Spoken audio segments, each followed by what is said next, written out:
श्री स्वामी समर्थ. जय जय स्वामी समर्थ. स्वामींचं नाव घेऊन मी या व्हिडिओला सुरुवात करते. हिंदू धर्मात प्रत्येक दिवस, तिथी, नक्षत्र कोणत्या ना कोणत्या देवतांशी संबंधित आहे. त्याचप्रमाणे बुधवारी प्रथम पूजनीय गणपती बाप्पा व माता दुर्गा यांची पूजा केली जाते. धार्मिक मान्यतानुसार बुधवारी भगवान गणेश आणि दुर्गा माता यांची पूजा केल्याने आपल्या जीवनातली सर्व अडथळे दूर होतात आणि आपल्या करिअरमध्ये प्रगती होते.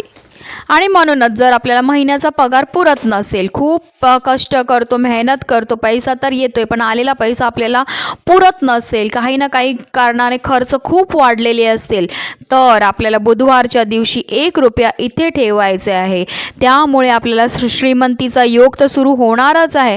त्याचबरोबर आपल्या घरामध्ये पैसा येण्याचे किंवा धन येण्याचे मार्ग मोकळे होतील आणि त्यामुळे आपल्या जीवनामध्ये असणारे धनासंबंधित जेवढ्या पण अडचणी आहेत, आर्थिक अडचणी आहेत, त्यापासून आपल्याला मुक्तताही मिळणार आहे. त्याबद्दल अतिशय महत्त्वाची आणि सविस्तर माहिती मी तुम्हाला या व्हिडिओमध्ये देणार आहे. तर व्हिडिओ पूर्ण पहा आणि जर तुम्ही माझ्या चॅनलवर नवीन असतील तर चॅनलला सबस्क्राईब करा आणि शेजारी बेल आयकॉनसुद्धा प्रेस करा, जेणेकरून तुम्हाला माझ्या नवनवीन व्हिडिओचं नोटिफिकेशन हे मिळत राहील. अगदी तुमच्यापासून माझ्यापर्यंत प्रत्येकजण खूप मेहनत करतो, खूप कष्ट करतो, जेणेकरून आपल्या घरामध्ये सुख समृद्धी नांदेल. पण बऱ्याचदा काय होतं ना, आपल्या घरामध्ये काही दोष असतात किंवा आपल्यामध्ये काही दोष असतात. म्हणजे आपल्या घरामध्ये जर अलक्ष्मी असेल की आपल्या हातामध्ये अलक्ष्मी असेल तर आपल्याकडनं खर्च खूप होतो. म्हणजे आपण जर बाजारात गेले 100 रुपयाची वस्तू आणायला गेले असेल तर आपण 1000 रुपये खर्च करून येतो. आणि म्हणूनच जे आहे आपल्याला आपल्या घरात आलेला पैसा स्थिर राहायला पाहिजे.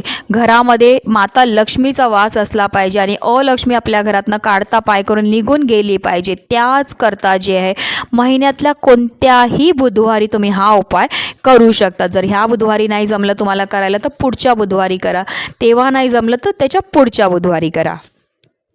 हा उपाय केल्यामुळे जे आहे आपल्या घरामध्ये आलेला पैशामध्ये वाढ होईल. म्हणजे पैसा पैशाला खेचतो असं म्हटलं जातं. म्हणजे आपल्या घरामध्ये धन येतच जाईल, आपल्याकडनं खर्च जो आहे तो कमी होत जाईल आणि त्यामुळे जे आहे आपल्याला धनवान बनण्यापासून कोणीही थांबवू शकत नसेल.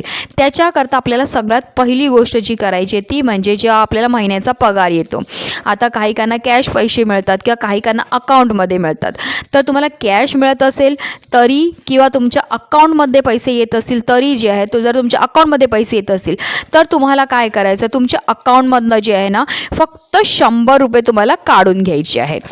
आणि ते 100 रुपये जे आपण काढून घेतले ते आपल्याला आपल्या घरी घेऊन यायचे आहेत आणि आपल्या घरी जे आहे आपल्या कुलदेवतासमोर आपल्याला ते ठेवायचे आहेत. किंवा जर तुमच्याकडे कॅश पैसे येत असतील तर संपूर्ण कॅश पैसे आपल्याला आपल्या कुलदेवतासमोर ठेवायचे आहेत आणि कुलदेवीला जी आपल्याला प्रार्थना करायची आहे की हे मी माझा पगार, जो महिन्याचा पगार झालेला आहे आणि हा मी तुझ्यासमोर आणून ठेवलेला आहे, तर ह्या पैशामध्ये नेहमी वाढ झाली पाहिजे. आलेली लक्ष्मी घरामध्ये माझ्या स्थिर झाली पाहिजे. माझ्या घरामध्ये नेहमी धन धान्याने सुख समृद्धीने माझं घर भरलं पाहिजे, असं आपल्याला मनोभावे आपल्या कुलदेवीला प्रार्थनाही करायची आहे. आता ही जी 100 रुपयाची नोट जी आपण आपल्या कुलदेवी समोर ठेवलेली ती संपूर्ण बुधवारच्या दिवशी आणि रात्री तिथेच ठेवायची आणि दुसऱ्या दिवशी म्हणजे गुरुवारी सकाळी जे आहे आपल्याला ते 100 रुपये तिकडनं उचलायचे आहेत आणि एखाद्या दुकानामध्ये जाऊन जे आहे ना आपल्याला ते सुट्टे करायचे आहेत. सुट्टे करायचे आहेत म्हणजे आपल्याला त्याच्यातल्या त्या 100 रुपयामधले आपल्याला 11 रुपये हवे आहेत. म्हणून तुम्ही एखाद्या दुकानामध्ये जाऊन काही वस्तू विकत घेतली, तुम्हाला दुकानदार सुट्टे पैसे हे देणार आहे आणि मग त्या सुट्ट्या पैशांमधलं आपल्याला 11 रुपये जे आहे एका डब्यामध्ये ठेवायचे. डब्यामध्ये म्हणजे ते आपण कुलदेवीच्या नावाने त्या डब्यामध्ये भरून ठेवायचे. प्रत्येक महिन्यामध्ये आपल्याला 11 रुपये जे आहेत अशा रीतीने जमा करायचे आणि प्रत्येक वेळी जेव्हा आपण 11 रुपये त्या डब्यामध्ये, तुम्ही एखादं गुडलक घेवा त्याच्यामध्ये ठेवा किंवा एखाद्या डब्यामध्ये ठेवलं तरीही चालणार आहे.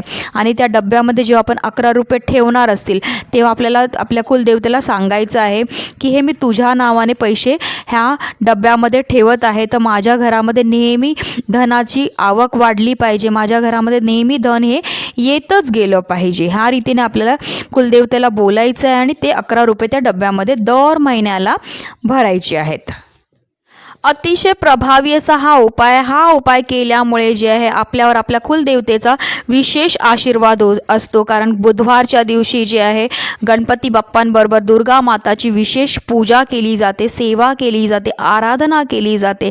आणि जर बुधवारच्या दिवशी हा आपण उपाय केला तर त्यामुळे आपल्या जीवनामध्ये असणाऱ्या धनासंबंधित जेवढ्या पण समस्या, जेवढ्या पण अडचणीत, त्यापासून आपल्याला मुक्तताही मिळत असते.